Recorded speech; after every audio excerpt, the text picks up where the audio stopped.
శ్రీమతే నమః. ముందు ఒక వీడియో చూడండి.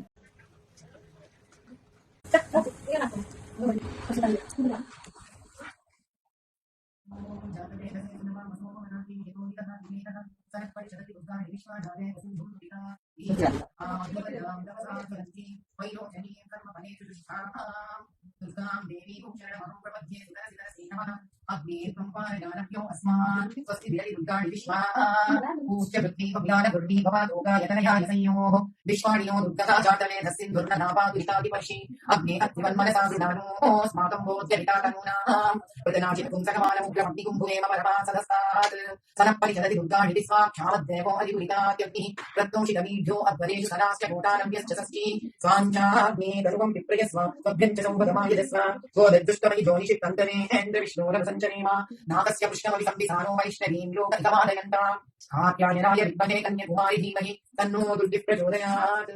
ओम शांति शांति शांति। बोलो भारत माता की जय।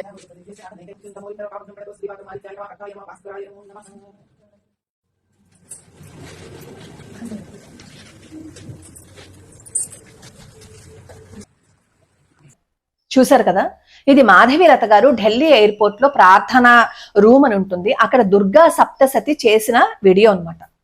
మీరు ఆ వీడియో చూసినప్పుడు ఎక్కడైనా గోల గాని, గందరగోళం గాని, అరుపులు గాని, కేకలు గాని ఏవైనా వినిపించాయా? ఏం వినిపించలేదు కదా.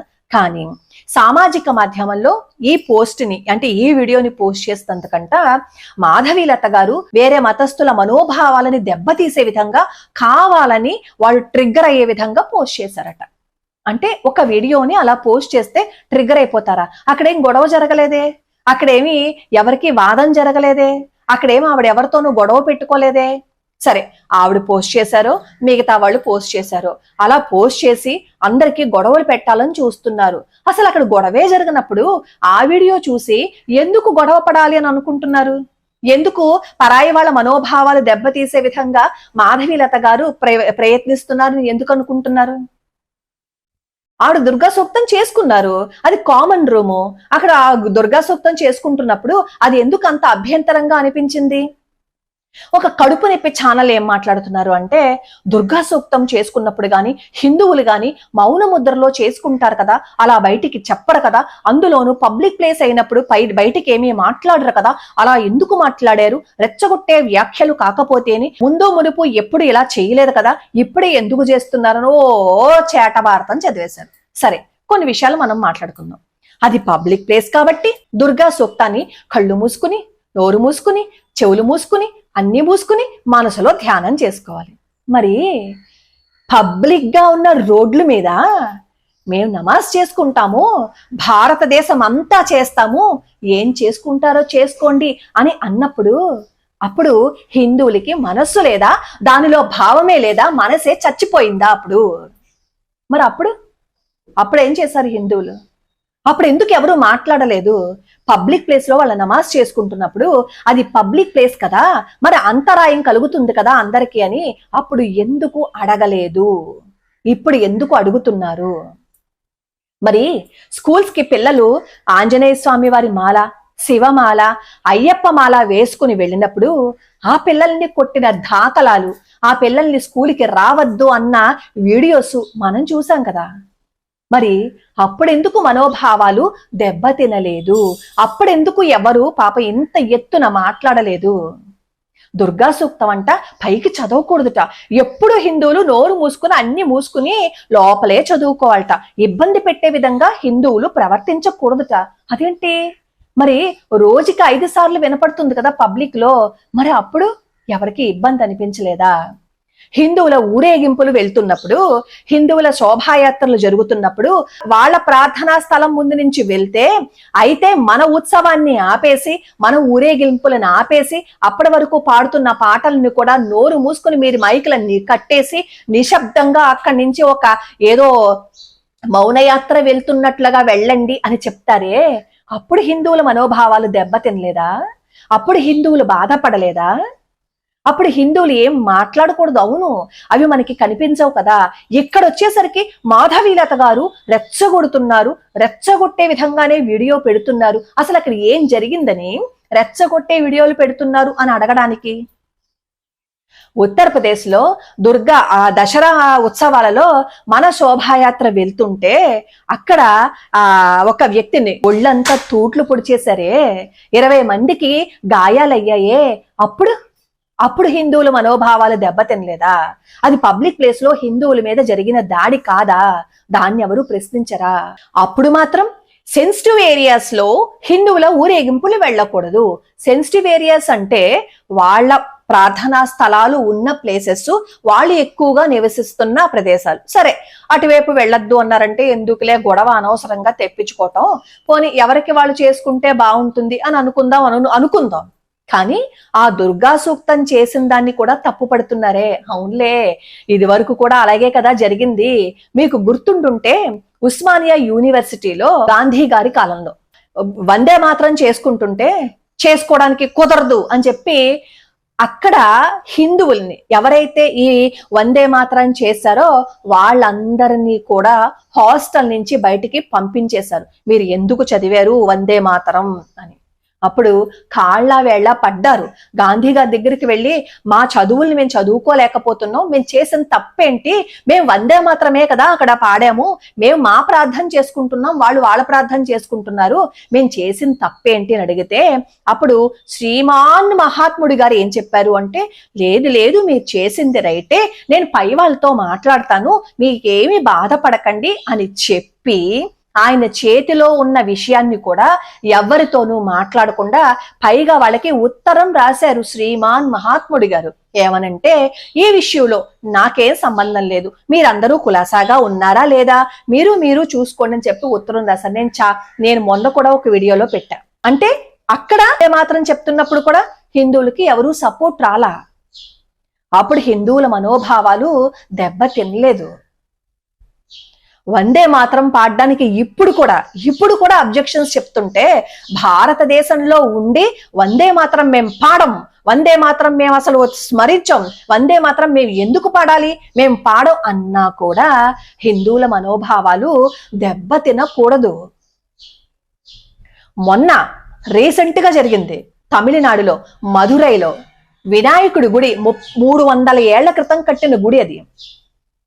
దానికి పునరుద్ధరణ పనులు చేసుకుంటాము అని చెప్పి వాళ్ళు చేసుకుంటుంటే ఆ వినాయకుడి గుడి పునరుద్ధరణ చేస్తుంటే అక్కడ సక్కుల్లనే ఎవరో ఒక పరాయ మతస్థుడు అక్కడ పునరుద్ధరణ పనులు జరగడానికి కుదరదు అని చెప్పి కేసు వేశాడు. ఎందుకుట?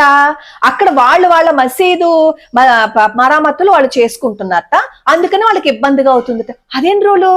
ఇక్కడ వీళ్ళు చేసుకుంటుంటే మేం చేసుకుంటున్నాం, మీరు చేసుకోకండి పునరుద్ధరణ పనులు అని చెప్పి కోర్టులో అతనేమో పిటిషన్ ని దాఖలు చేశారు. అప్పుడు కోర్టు ఏం చెప్పిందంటే, లేదు వినాయకుడి గుడి వాళ్ళు మీరు చేసుకోవచ్చు మరమ్మతులు అని చెప్పి కోర్టు చెప్పినా గాని దాన్ని ధిక్కరించి వినాయకుడి గుడి పునరుద్ధరణ పనులు జరగకుండా ఉండేటట్లు వాళ్ళు ఎన్నో చేస్తున్నారు. అప్పుడు హిందువుల మనోభావాలు దెబ్బతినకూడదండోయ్, అప్పుడు అస్సలు మాట్లాడకూడదు హిందువులు.